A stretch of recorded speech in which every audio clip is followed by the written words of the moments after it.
Hello everyone, welcome back. ഇപ്പോൾ കുറച്ച് ദിവസങ്ങളായി വീഡിയോസൊക്കെ ഇട്ടിട്ട് കഴിഞ്ഞ ഞായറാഴ്ചയോ തിങ്കളാഴ്ചയോ കണ്ടാണ് വീഡിയോ ഇട്ടത്. അത് വേറെ ഒന്നും കൊണ്ടല്ല, കുറച്ച് യാത്രകളിലൊക്കെ ആയിരുന്നു. അതായത് നമ്മുടെ ജീവിതത്തിൽ ട്രേഡിംഗ് മാത്രം പോരല്ലോ, കുറച്ച് യാത്രകളും ഒക്കെ വേണ്ടേ. ലൈഫ് ഒന്ന് എൻജോയ് ചെയ്യണ്ടേ.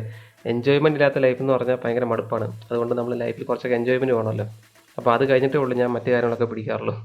അതുകൊണ്ട് ലൈഫിൽ എല്ലാവരും എൻജോയ് ചെയ്യുക. എൻജോയ്മെൻറ്റ് വിട്ടിട്ട് നിങ്ങൾ മറ്റു കാര്യങ്ങളോട്ട് തിരിയായിരിക്കും. എൻജോയ്മെൻറ്റും ഉറപ്പായിട്ടും വേണം ലൈഫിൽ. അതില്ലെന്നുണ്ടെങ്കിൽ നമ്മുടെ പ്രായവും കഴിഞ്ഞു പോകും, നമ്മുടെ സമയവും എല്ലാം കഴിഞ്ഞു പോകും. ജീവിതം അവസാനിക്കുമ്പോഴത്തേക്കും നമുക്ക് ഓർത്ത് വെക്കാൻ ഒരു മെമ്മറീസും കാണത്തില്ല. അതുകൊണ്ട് നമ്മൾ ഫൈനാൻഷ്യലി അടിപൊളിയാകാൻ നോക്കുമ്പോഴത്തേക്കും നമ്മുടെ ലൈഫിലെ കൊച്ചു കൊച്ചു സന്തോഷങ്ങൾ നമ്മൾ ഒരിക്കലും മാറ്റി വെക്കാൻ പാടില്ല. അതാണ് നമ്മുടെ ലൈഫിൽ ഏറ്റവും കൂടുതൽ മെമ്മറബിൾ ആയിട്ട് വേണ്ട സംഭവം. അതുകൊണ്ട് അത് ഫസ്റ്റ്, ബാക്കി എല്ലാ കാര്യങ്ങളും സെക്കൻഡറി. ഞാൻ അങ്ങനെയാണ് ചിന്തിക്കാറ്. കാരണം ജീവിതം ഒന്നേ ഉള്ളൂ, അത് ആസ്വദിച്ചില്ലേ പിന്നെ എന്തിനു കൊള്ളാം. അപ്പം നമുക്ക് നേരെ നമ്മുടെ വീഡിയോട്ട് പോകാം. അപ്പോൾ ഒരു ബ്രേക്കിന് ശേഷം ആയതുകൊണ്ട് തന്നെ ഇന്നൊരു സ്പെഷ്യൽ വീഡിയോ ആണ്. അതായത് ഞാൻ എത്ര നാളും പറഞ്ഞത് ട്രേഡിംഗ് പഠിക്കുക അല്ലെങ്കിൽ ട്രേഡിങ്ങിൻ്റെ സൈക്കോളജി ഇമ്പ്രൂവ്മെൻറ്റ് അതുപോലത്തെ വീഡിയോസൊക്കെയാണ് കൂടുതൽ ചെയ്തത്. പക്ഷേ അധികമാരും ഡിസ്കസ് ചെയ്യാത്തൊരു കാര്യമുണ്ട്, അതായത് ട്രേഡിങ്ങിൻ്റെ ഡാർക്ക് സൈഡ്. എല്ലാവരും ട്രേഡിങ്ങിൻ്റെ ഗ്ലോറീസ് ആയിട്ടുള്ള വശങ്ങളെപ്പറ്റി മാത്രമേ സംസാരിക്കത്തുള്ളൂ. അതുകൊണ്ടാണ് ഒരുപാട് ആൾക്കാർ അതിലോട്ട് വരാൻ വേണ്ടി ആഗ്രഹിക്കുന്നത്. പക്ഷേ ട്രേഡിങ്ങിന് അതുപോലെ തന്നെ ഒരു ഡാർക്ക് സൈഡ് ഉണ്ട്. അപ്പോൾ ഇന്നത്തെ വീഡിയോക്കകത്ത് നമ്മൾ ട്രേഡിങ്ങിന് കുറച്ച് ഡാർക്ക് സൈഡാണ് എക്സ്പ്ലോർ ചെയ്യാൻ പോകുന്നത്. അപ്പോൾ നമുക്ക് നേരെ വീഡിയോട്ട് കാണാം. ഒന്നാമത്തെ കാര്യം തന്നെ നമ്മൾ പറഞ്ഞല്ലോ, സൈക്കോളജിക്കലി നമുക്ക് ഇമ്പ്രൂവ്മെൻറ്റ് കൊണ്ടുവന്നാൽ മാത്രമേ ഉള്ളൂ ട്രേഡിങ്ങിൽ നമുക്ക് നല്ല പൈസ ഉണ്ടാക്കാൻ പറ്റത്തുള്ളൂ. അത് സൈക്കോളജിക്കൽ ചേഞ്ചസ് കൊണ്ടുവരാന്ന് വെച്ചാൽ ചെറിയൊരു സംഭവമല്ല. ഇപ്പോൾ എല്ലാവരും കൂടുതൽ ഫോക്കസ് ചെയ്യുന്ന സൈക്കോളജിക്കൽ ചേഞ്ചസിലാണ് ഇപ്പോൾ കൂടുതൽ ഫോക്കസ് ചെയ്യുന്നത്. കാരണം ടെക്നിക്കൽ അനാലിസിസ് മാത്രം പോരാ, ട്രേഡിങ്ങിൽ സൈക്കോളജി നല്ലൊരു റോൾ വഹിക്കുന്നുണ്ട്. അതുകൊണ്ട് നിങ്ങൾ സൈക്കോളജിക്കലി ഫിറ്റായാൽ മാത്രമേ ഉള്ളൂ നിങ്ങൾക്ക് ട്രേഡിങ്ങിൽ നിങ്ങൾക്ക് വരുമാനം ഉണ്ടാക്കിയെടുക്കാൻ പറ്റത്തുള്ളൂ. അപ്പോൾ കണ്ടിന്യൂസ് ആയിട്ട് നിങ്ങളത് പ്രാക്ടീസ് ചെയ്യുമ്പോഴത്തേക്ക് വേറൊരു പ്രശ്നം നിങ്ങൾക്ക് സൈഡായിട്ട് ഉണ്ടാകാൻ സാധ്യതയുണ്ട്. അതായത് ഒരുപാട് മൂഡ് സ്വിങ്സ് ഉണ്ടാകാൻ സാധ്യതയുണ്ട്. ഓരോ ആൾക്കാർക്കും ജനറ്റിക്കലി ഒരു ഇതുണ്ടല്ലോ, നമ്മുടെ ഒരു സ്ട്രെസ് എടുക്കാനുള്ള കപ്പാസിറ്റി, നമ്മുടെ വിഷമം താങ്ങാനുള്ള കപ്പാസിറ്റി, നമ്മുടെ ദേഷ്യത്തിൻ്റെ കപ്പാസിറ്റി, ഇതൊക്കെ ഉണ്ടല്ലോ. ഇപ്പോൾ തുടക്കത്തിലൊക്കെ ആണെന്നുണ്ടെങ്കിൽ നമ്മൾ ഒരു ട്രേഡ് വിൻ ചെയ്യുമ്പോൾ സ്വാഭാവികമായിട്ട് ആൾക്കാർക്ക് ഒരു സന്തോഷം വരും. പിന്നെ നഷ്ടപ്പെടുമ്പോൾ സ്വാഭാവികമായിട്ടും ഒരു സങ്കടം വരും. അപ്പോൾ ഈ ഒരു സംഭവം കൂടെ വന്നുകൊണ്ടിരിക്കുമ്പോഴത്തേക്കുള്ളൂ നമുക്ക് ആ ഒരു ഇമോഷണൽ ബാലൻസ് ശരിക്കും നഷ്ടപ്പെടാനുള്ള സാധ്യതയുണ്ട്. അതായത് ഒരേ സമയത്ത് തന്നെ, അല്ലെങ്കിൽ കുറച്ച് ദിവസം ഒരാഴ്ചയുടെ ടൈം പീരീഡ് എടുക്കുകയാണെന്നുണ്ടെങ്കിൽ അവിടെ ഒരുപാട് മൂഡ് സ്വിങ്സ് നമുക്ക് സംഭവിക്കും. പെട്ടെന്ന് സന്തോഷം വരുന്നു, പെട്ടെന്ന് ഇമോഷണൽ ആവുന്നു, വീണ്ടും പെട്ടെന്ന് സന്തോഷം വരുന്നു, വീണ്ടും പെട്ടെന്ന് ഇമോഷണൽ ആവുന്നു. അപ്പം നമ്മുടെ നോർമൽ ലൈഫിൽ നമ്മൾ അനുഭവിച്ചു വന്നിരുന്ന സംഭവം, അതായത് നമുക്ക് പെട്ടെന്ന് അങ്ങനെ ഒരു മൂഡ് സ്വിങ്സ് ഉണ്ടാകാനുള്ള സാഹചര്യങ്ങളൊന്നും നമുക്ക് ലൈഫിൽ ഉണ്ടാകുന്നില്ല. ഒരു വിഷമം ഉണ്ടായിക്കഴിഞ്ഞാൽ കുറച്ച് നാളത്തേക്ക് നമുക്ക് വലിയ കുഴപ്പമൊന്നും കാണത്തില്ല. പിന്നെ ഒരു സന്തോഷം ഉണ്ടായിക്കഴിഞ്ഞാൽ കുറച്ച് നാളത്തേക്ക് വലിയ കുഴപ്പമൊന്നും ഉണ്ടാകത്തില്ല. അതൊക്കെയാണ് നമ്മുടെ നോർമൽ ലൈഫിലെ സംഭവങ്ങൾ. പക്ഷേ ട്രെയിനിലോട്ട് വരുന്നത് വളരെ സ്പീഡായിട്ടായിരിക്കും നമ്മുടെ ഇമോഷൻസ് സ്വിച്ച് ചെയ്യാൻ തുടങ്ങുന്നത്. അവിടെ നമുക്ക് ഈ ഇമോഷൻസ് ഇങ്ങനെ സ്വിച്ച് ചെയ്യുന്നതുകൊണ്ട് തന്നെ നമുക്ക് ദേഷ്യം പോലത്തെ സംഭവങ്ങൾ കൂടുതൽ വരാൻ തുടങ്ങും. നമുക്ക് ലോസ് ആകുമ്പോൾ നമുക്ക് ഭയങ്കരമായിട്ട് ദേഷ്യം വരിക, ഇങ്ങനെ സംഭവങ്ങളെല്ലാം വരും. പറഞ്ഞെന്ന് എത്രേ ഉള്ളൂ, ഒരു ഇമോഷണൽ ഇംബാലൻസ് നമ്മൾ ക്രിയേറ്റ് ആകുന്നുണ്ട് ഈ ട്രേഡിങ് ചെയ്യാൻ തുടങ്ങുമ്പോഴത്തേക്കും. അപ്പോൾ അത് പല ആൾക്കാർക്കും ഒരു പ്രശ്നമായിട്ട് മാറുന്നുണ്ട്. അതായത് മര്യാദയ്ക്ക് പൊക്കോട്ടിരുന്ന ഒരാൾ, അയാൾക്ക് ഇല്ലാത്ത പ്രശ്നങ്ങളെല്ലാം കൊണ്ട് തലയോട്ട് വെച്ച് കഴിഞ്ഞാൽ അയാൾക്ക് ഉണ്ടാകുന്നൊരു ബുദ്ധിമുട്ടുണ്ടല്ലോ, അതേ ഒരു ബുദ്ധിമുട്ട് തന്നെ ആയിരിക്കും പല ആൾക്കാരും ട്രേഡിങ്ങിലോട്ട് വരുമ്പോഴത്തേക്ക് അനുഭവിക്കുന്ന സംഭവം. അതായത് നോർമലി ഒരു മാസം അവസാനം സാലറി ഒക്കെ കിട്ടി ജീവിച്ചുകൊണ്ടിരിക്കുന്ന ആൾക്കാർക്ക് വലിയ കുഴപ്പങ്ങളും കാണത്തില്ല. ആ കുഴപ്പങ്ങളുണ്ടെങ്കിൽ സ്വാഭാവികമായിട്ടും, പക്ഷേ ഇമോഷണലി അത്രയും നമ്മളെ പുറകോട്ട് വലിക്കുന്ന പ്രശ്നമൊന്നും കാണത്തില്ല. പക്ഷേ ട്രേഡിങ്ങിലോട്ട് വരുമ്പോഴത്തേക്കും അവിടെ കണ്ടിന്യൂസ് ആയിട്ട് നഷ്ടം വരുന്നു. ഇപ്പോൾ ഒരു വർഷമൊക്കെ കഴിയുമ്പോഴത്തേക്കും നല്ല ലോസ് കാണുന്നു. അങ്ങനെയൊക്കെ ഒരു പല ആൾക്കാർക്കും നോർമലി ഉള്ള പ്രശ്നങ്ങൾ കൂടാതെ ആ പ്രശ്നം കൂടെ അവർ ഹാൻഡിൽ ചെയ്യേണ്ട അവസരമായിട്ട് വരുന്നു. അപ്പോൾ ഇമോഷണലി അത് നല്ലപോലെ പ്രശ്നം ഉണ്ടാക്കുന്ന സംഭവമാണ്. ഇനി അടുത്ത പ്രധാന കാരണം എന്ന് വെച്ചാൽ ട്രേഡിംഗ് ഒരു അഡിക്ഷൻ ഉണ്ടാക്കുന്ന സംഭവമാണ്. ഇപ്പോൾ കണ്ടിന്യൂസ് ആയിട്ട് ട്രേഡ് ചെയ്യുന്ന ആൾക്കാർക്കാണ് അറിയാൻ പറ്റും, ഒരു ദിവസം ട്രേഡ് എടുക്കാതിരിക്കാൻ പറ്റത്തില്ല അവർക്ക്. കാരണം അവർക്ക് ലോസ് ആണെങ്കിലും പ്രോഫിറ്റ് ആണെങ്കിലും അവർക്ക് ട്രേഡ് എടുക്കാതിരിക്കാൻ പറ്റത്തില്ല. ഇത് പല ആൾക്കാരും തുടക്കത്തിൽ എക്സ്പീരിയൻസ് ചെയ്യുന്ന സംഭവമാണ്. നിങ്ങൾക്കത് വന്നിട്ടുള്ള ഉറപ്പായിട്ട് നിങ്ങൾ കമൻറ്റ് ചെയ്യാം. കാരണം ഇതെല്ലാ ആൾക്കാരും പറഞ്ഞിട്ടുള്ള സംഭവമാണ്. കണ്ടിന്യൂസ് ആയിട്ട് എല്ലാ ദിവസവും ട്രേഡ് എടുത്തുകൊണ്ടിരുന്ന ഒരാൾ പെട്ടെന്ന് ഒരു ദിവസം ട്രേഡ് എടുക്കാതിരിക്കുമ്പോഴത്തേക്കും അവർക്ക് എന്തോ ഒരു ബുദ്ധിമുട്ടാണ്. അല്ലെങ്കിൽ ശനിയും ഞായറും എങ്ങനെയും കഴിഞ്ഞ് കിട്ടാൻ വേണ്ടിയാണ് പല ആൾക്കാരും ആഗ്രഹിക്കുന്നത്. കാരണം ട്രേഡ് ചെയ്യാതിരിക്കാൻ പറ്റുന്നില്ല. ഒരു രീതി നോക്കിയാൽ അതൊരു അഡിക്ഷൻ തന്നെയാണ്. പിന്നെ പൈസ ഉണ്ടാക്കാൻ വേണ്ടിയാണ് നമ്മൾ ചെയ്യുന്നത്, അതുകൊണ്ടൊരു ഹെൽത്തി അഡിക്ഷൻ ആണെന്ന് പറയാം. പക്ഷേ അതുകൊണ്ടുണ്ടാകുന്ന ഇമോഷണൽ ട്രോമകൾ വളരെ കൂടുതലാണ്. ഇപ്പം നിങ്ങൾക്ക് ഹാൻഡിൽ ചെയ്യാൻ പറ്റുന്നതിനേക്കാൾ കൂടുതൽ ലോസുകൾ വന്നു കഴിഞ്ഞാൽ നിങ്ങളുടെ മെൻ്റൽ സ്റ്റേറ്റ് ഉറപ്പായിട്ടും തരിപ്പണമാകും. ഇപ്പോൾ ഒരു വർഷത്തിൽ നിങ്ങൾ മറ്റ് കാര്യങ്ങളൊക്കെ ചെയ്ത് ഒരുപാട് പൈസ കളയുന്നുണ്ട്. പക്ഷേ ട്രേഡിങ്ങിലോട്ട് വരുമ്പോഴത്തേക്കും ആ ഒരു നഷ്ടപ്പെടുത്തിയ പൈസ ഉറപ്പായിട്ടും PNL ആയിട്ട് നിങ്ങൾക്ക് നോക്കിയെടുത്താൽ കാണാൻ പറ്റും. അപ്പോൾ അതുകൊണ്ട് തന്നെ വിസിബിൾ ലോസ് ആണ്. ഇപ്പോൾ വിസിബിൾ ലോസ് വലിയൊരു പ്രശ്നം ഉണ്ടാക്കുന്നുണ്ട്. ഇപ്പോൾ നിങ്ങളൊരു സിഗരറ്റ് വലിച്ചോ അല്ലെങ്കിൽ വെള്ളം അടിച്ചോ നിങ്ങൾ കളയുന്ന പൈസ നിങ്ങൾ ഒരു വർഷത്തേക്ക് നിങ്ങൾ കൂട്ടി നോക്കുന്നില്ല. അതുകൊണ്ട് നിങ്ങൾക്ക് ആ ഒരു തുക മനസ്സിലാക്കാൻ പറ്റുന്നില്ല. പക്ഷേ ട്രേഡിങ്ങിലോട്ട് നിങ്ങളുടെ PNL എടുത്ത് നോക്കുമ്പോഴത്തേക്കും അതൊരു വലിയ ലോസാണ് കാണിക്കുന്നുണ്ടെങ്കിൽ സ്വാഭാവികമായിട്ടും നിങ്ങൾക്ക് അത്രയും പൈസ നഷ്ടപ്പെടുത്തി കളഞ്ഞില്ലേ എന്നുള്ളൊരു പ്രശ്നം നിങ്ങളുടെ മനസ്സിലോട്ട് വരും. അതാണ് വിസിബിൾ ലോസിന് ഏറ്റവും വലിയ കുഴപ്പം. നമ്മളത് കാണുന്നുണ്ടല്ലോ, അതുകൊണ്ട് ആ പൈസ വേറെ എന്തെങ്കിലും പരിപാടിക്ക് ഇടുകയാണെന്നുണ്ടെങ്കിലോ അല്ലെങ്കിൽ വേറെ എന്തെങ്കിലും പരിപാടിക്ക് വേണ്ടി ചിലവാക്കുകയാണെന്നുണ്ടെങ്കിൽ നിങ്ങൾക്ക് അതിൽ നിന്ന് ചിലപ്പോൾ ലാഭം ഉണ്ടായേക്കാം എന്നുള്ള ചിന്ത ചിലപ്പം വരും. അതാണ് അതിൻ്റെ വേറെ കുഴപ്പം. പിന്നെ അടുത്ത പ്രധാന പ്രശ്നം വെച്ചാൽ ഫൈനാൻഷ്യൽ റൂയിനാണ്. അതായത് പണം ഉണ്ടാക്കുക എന്നുള്ള ആഗ്രഹത്തോടായിരിക്കും പല ആൾക്കാരും ട്രേഡിങ്ങിലോട്ട് സമീപിക്കുന്നത്, ട്രേഡിംഗ് അല്ലെങ്കിൽ ഷെയർ മാർക്കറ്റിലോട്ട് വരുന്നത്. പക്ഷേ മെജോറിറ്റി ആൾക്കാർക്കും പണം നഷ്ടപ്പെടുകയാണ് ചെയ്യുന്നത്.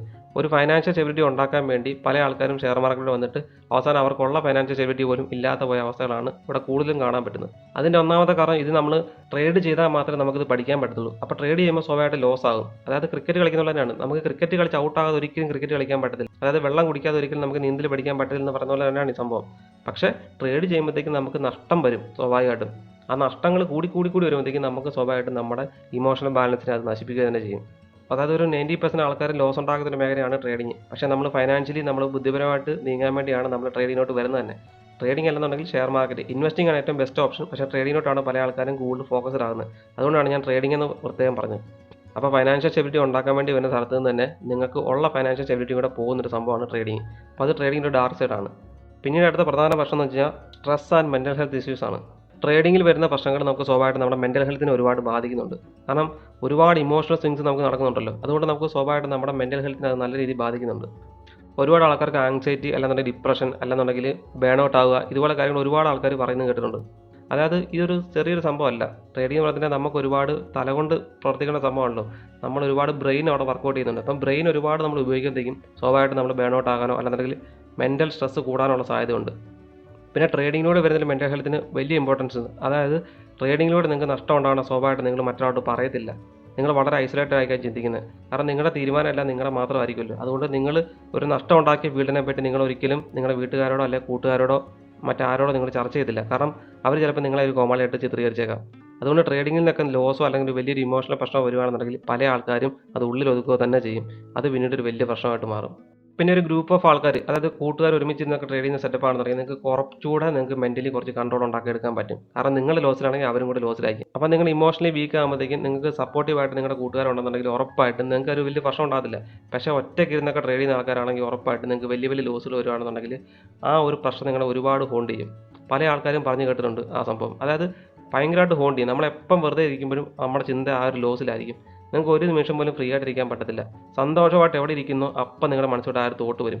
ഇതിപ്പം പല ആൾക്കാരും പറയുന്നുണ്ട്. നിങ്ങൾക്ക് എക്സ്പീരിയൻസ് ഉണ്ടെങ്കിൽ ഉറപ്പായിട്ട് നിങ്ങൾക്ക് കമൻറ്റ് ചെയ്യുക. ഒരുപാട് ആൾക്കാർ പറഞ്ഞിട്ടുണ്ട് അവരൊരു നല്ലൊരു പാർട്ടിയിൽ ഇരിക്കുമ്പോഴോ അല്ലെങ്കിൽ എന്തെങ്കിലും ഒരു നല്ലൊരു ഫംഗ്ഷൻ ഇരിക്കുമ്പോഴത്തേക്കും അവരുടെ മനസ്സിലോട്ട് ഒരിക്കലും നല്ല കാര്യങ്ങൾ വരത്തില്ല. ആ നഷ്ടപ്പെട്ട കാര്യങ്ങളൊക്കെ ആയി നിങ്ങളുടെ മനസ്സിലോട്ട് വരുന്നത്. അപ്പോൾ ആ ഒരു സംഭവം എപ്പോഴും അവരുടെ മനസ്സിനെ ഭയങ്കരമായിട്ട് ഹോണ്ട് ചെയ്തുകൊണ്ടിരിക്കുന്നുണ്ട്.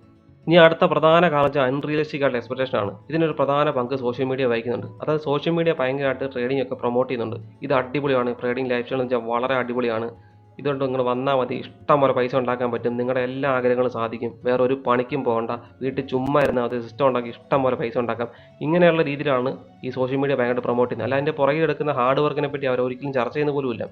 അപ്പോൾ ആൾക്കാരുടെ മനസ്സോട്ട് ഈ ഒരു സംഭവം, ഈ ഒരു ഫീൽ ഗുഡ് സംഭവങ്ങൾ ഫീഡ് ചെയ്ത് കൊടുത്തു കഴിഞ്ഞാൽ അവർക്ക് സ്വാഭാവികമായിട്ടും ഇതിൽ വരാൻ തോന്നും. കാരണം അത്രയ്ക്ക് ഫീൽ ഗുഡ് സംഭവങ്ങളാണ് ആൾക്കാർ പറയുന്നത്. ട്രേഡിങ്ങിൽ നിന്ന് കോടികൾ ഉണ്ടാക്കിയ പല ആൾക്കാരുടെയും സ്റ്റോറീസും ഇതൊക്കെയാണ് ഇവിടെ ഭയങ്കരമായിട്ട് സ്പ്രെഡ് ആകുന്നത്. അത് ട്രേഡിങ്ങിൽ നിന്ന് പൊട്ടിപ്പൊളിച്ച് നശിച്ചു പോയ ആൾക്കാരുടെ സ്റ്റോറീസ് ഇഷ്ടം പോലെ ഉണ്ട്. പക്ഷേ അതൊന്നും നമ്മൾ കേൾക്കത്തില്ല. നമ്മളെപ്പോഴും വാറൻ ബഫറ്റിനെ പോലെ ആൾക്കാരുടെയും അങ്ങനത്തെ ആൾക്കാരുടെ സ്റ്റോറീസ് മാത്രമേ നമ്മൾ കേൾക്കത്തുള്ളൂ. അല്ല രാകേഷ് ചുഞ്ചിംബാല ഇതുപോലത്തെ അടിപൊളി ട്രേഡേഴ്സിൻ്റെ കഥകൾ മാത്രമേ നമ്മൾ കേൾക്കുന്നുള്ളൂ. അല്ല കിടപ്പാടം വരെ നഷ്ടപ്പെട്ട് ആത്മഹത്യ വരെ ചെയ്ത ട്രേഡേഴ്സ് ഉണ്ട് ഈ ലോകത്ത്. അതിനെപ്പറ്റി നമ്മൾ കേൾക്കത്തില്ല. അപ്പോൾ ഈ സോഷ്യൽ മീഡിയ ബൂം കാണും പല ആൾക്കാരും ചിന്തിക്കും ഇതൊരു അടിപൊളി സംഭവമാണ്, എല്ലാവരും ചെയ്യുന്നുണ്ട്, എന്നാൽ എനിക്കും ചെയ്യാൻ മേലെ, നല്ല രീതിയിൽ ഫൈനാൻഷ്യലി അടിപൊളിയാകാൻ പറ്റുമല്ലോ എന്നൊക്കെ പറഞ്ഞ് പ്രൊമോട്ട് ചെയ്യുന്ന ഒരുപാട് പ്രൊമോട്ടേഴ്സ് നമുക്ക് ചുറ്റുമുണ്ട്. അപ്പം പല ആൾക്കാർ അതിലോട്ട് വീണ് പോവാണ്. അപ്പോൾ അതിൻ്റെ ഒരു പ്രധാന പ്രശ്നം വെച്ചാൽ പല ആൾക്കും ട്രേഡിങ്ങിലോട്ട് വരുന്നത് തന്നെ കോടികൾ ഉണ്ടാക്കാൻ വേണ്ടിയാണ്. അതായത് നോർമലി ഗ്രാജുവലി ലീനിയർ ആയിട്ട് പഠിച്ച് നല്ല രീതിയിൽ പൈസ ഇറക്കി നല്ല രീതിയിൽ നല്ലൊരു പെർസെൻറ്റേജ് റിട്ടേൺ ഒക്കെ ഉണ്ടാക്കി ഗ്രാജുവലി കയറുന്നതിന് പകരം പെട്ടെന്ന് ഇന്ന് വന്നിട്ട് നാളെ കോടികൾ ഉണ്ടാക്കാൻ വേണ്ടിയാണ് പല ആൾക്കാരും ട്രേഡിങ്ങിലോട്ട് വരുന്നത്. അത് വേറെ ഒന്നും കൊണ്ട് അവരെ കുറ്റം പറഞ്ഞിട്ട് കാര്യമില്ല, ആൾക്കാർ അങ്ങനെയാണ് ഇതിനെ പ്രൊമോട്ട് ചെയ്യുന്നത്. അതുകൊണ്ട് ഈ കാര്യം പ്രത്യേകം ശ്രദ്ധിക്കുക. ട്രേഡിംഗ് എന്ന് പറഞ്ഞാൽ വളരെ ബുദ്ധിമുട്ട് പിടിച്ചൊരു സംഭവമാണ്. നിങ്ങൾക്ക് ട്രേഡിങ് നല്ല രീതിയിൽ പൈസ പോയാൽ മാത്രമേ നിങ്ങൾക്ക് നല്ല രീതിയിൽ പഠിക്കാൻ പറ്റത്തുള്ളൂ. അല്ലാതെ അതിന് ഷോർട്ട് കട്ടുകളൊന്നുമില്ല. ഈ പറയുന്ന പോലത്തെ വലിയ ഗ്ലോറിഫൈഡ് സംഭവമൊന്നുമില്ല. ഏതൊരു ജോലിയും പോലെ നമ്മൾ നല്ല രീതിയിൽ കഷ്ടപ്പെട്ട് കഴിഞ്ഞാൽ ഉറപ്പായിട്ടും നമുക്ക് പൈസ കിട്ടും. അത് തന്നെയാണ് ട്രേഡിങ്ങിലും സംഭവിക്കുന്നത്, കൂടുതലൊന്നുമില്ല. ഇനി അടുത്ത പ്രധാന പ്രശ്നം വെച്ചാൽ സ്കാംസ് ആൻഡ് ഫ്രോഡ്സ് ആണ്. ഒരുപാട് ഫ്രോഡായിട്ട് ആൾക്കാർ ഇതിനകത്തുണ്ട്.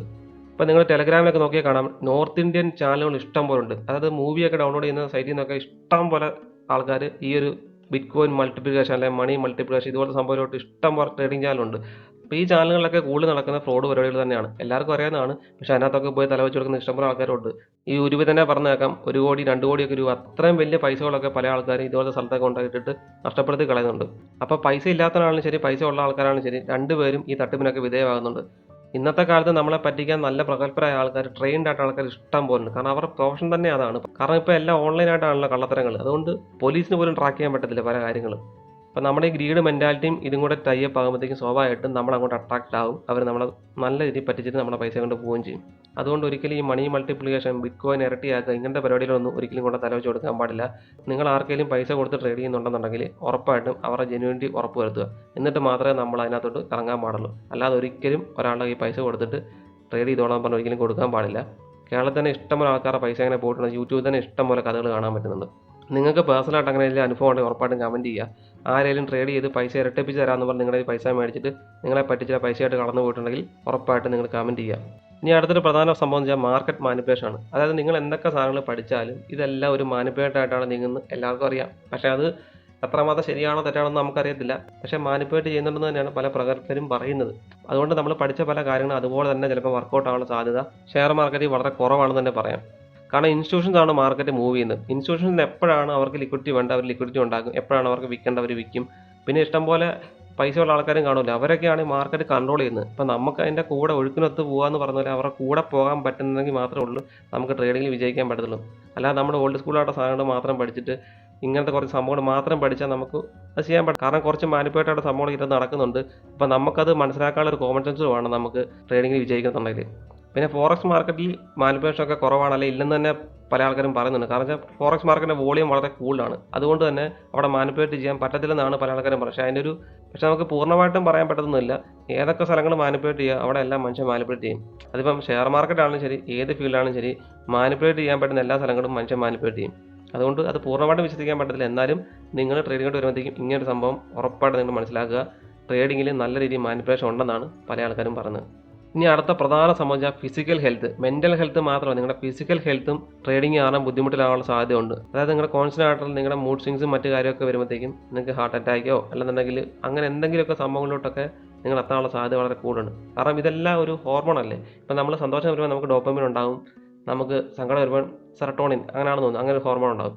ഇതിങ്ങനെ കൺസിസ്റ്റൻ്റ് ആയിട്ട് അങ്ങോട്ടും ഇങ്ങോട്ടും മാറി വരുമ്പോഴത്തേക്കും നിങ്ങൾക്ക് ഹോർമോണൽ ഇംബാലൻസ് ഒക്കെ ഉണ്ടാകും. കാരണം നിങ്ങളുടെ മെൻ്റൽ സ്റ്റേറ്റ് ചിലപ്പോൾ ഫിസിക്കലി നിങ്ങൾക്ക് പ്രശ്നങ്ങൾ ഉണ്ടാക്കാൻ തുടങ്ങും. അതായത് ഈ ക്ലിനിക്കൽ ഡിപ്രഷൻ ഒക്കെ പറഞ്ഞില്ലേ, ഈ ഡിപ്രഷൻ എന്ന് പറയുന്ന സംഭവം ഫിസിക്കലി അഫക്റ്റ് ചെയ്യുമ്പോഴാണ് ക്ലിനിക്കൽ ഡിപ്രഷൻ ആയിട്ട് വരുന്നത്. അപ്പം നമ്മൾ ഈ കഥ പറഞ്ഞിട്ടോ മോട്ടിവേഷൻ ചെയ്തിട്ടൊന്നും കാര്യമില്ല. അവർക്ക് മരുന്ന് കൊടുത്താൽ മാത്രമേ ഉള്ളൂ അവർക്കത് മാറ്റിയെടുക്കാൻ പറ്റത്തുള്ളൂ. അപ്പോൾ അതുപോലെ ഒരുപാട് ഫിസിക്കൽ ചേഞ്ചസ് നിങ്ങളുടെ ഈ കോൺസ്റ്റൻ്റ് ആയിട്ടുള്ള മെൻ്റൽ സ്ട്രെസ് കാരണം നിങ്ങൾക്ക് ഉണ്ടാകാനുള്ള സാധ്യതയുണ്ട്. അപ്പോൾ ഫിസിക്കലി നിങ്ങളെ ഒരു രോഗിയാക്കാനുള്ള ഒരു കഴിവും ട്രേഡിംഗ് ഉണ്ടെന്ന് നിങ്ങൾ ഓർക്കുക. കാരണം സാമ്പത്തികമാണിത്. പൈസ നഷ്ടപ്പെടുമ്പോൾ നമുക്ക് ഉറപ്പായിട്ട് നെഞ്ചിലൊരു തീ വരും. നല്ല രീതിയിൽ പൈസ നഷ്ടപ്പെടുമ്പോഴത്തേക്കും നല്ല രീതിയിൽ ആൾക്കാർ നെഞ്ചത്തെ തീ വരും. അപ്പോൾ ഒരു ഹാർട്ട് അറ്റാക്ക് ഒക്കെ ഉണ്ടാകാനുള്ള സാധ്യതയുണ്ട്. ഞാൻ പറയുന്നില്ല, പുറത്തോട്ട് പറഞ്ഞില്ല. എന്നാലും ഫൈനാൻഷ്യലി വലിയ ലോസ് ഉണ്ടാകുമ്പോഴത്തേക്കും നമ്മൾ ഫിസിക്കലി ഭയങ്കരമായിട്ട് ഡൗൺ ആയി പോകുന്നുണ്ട്.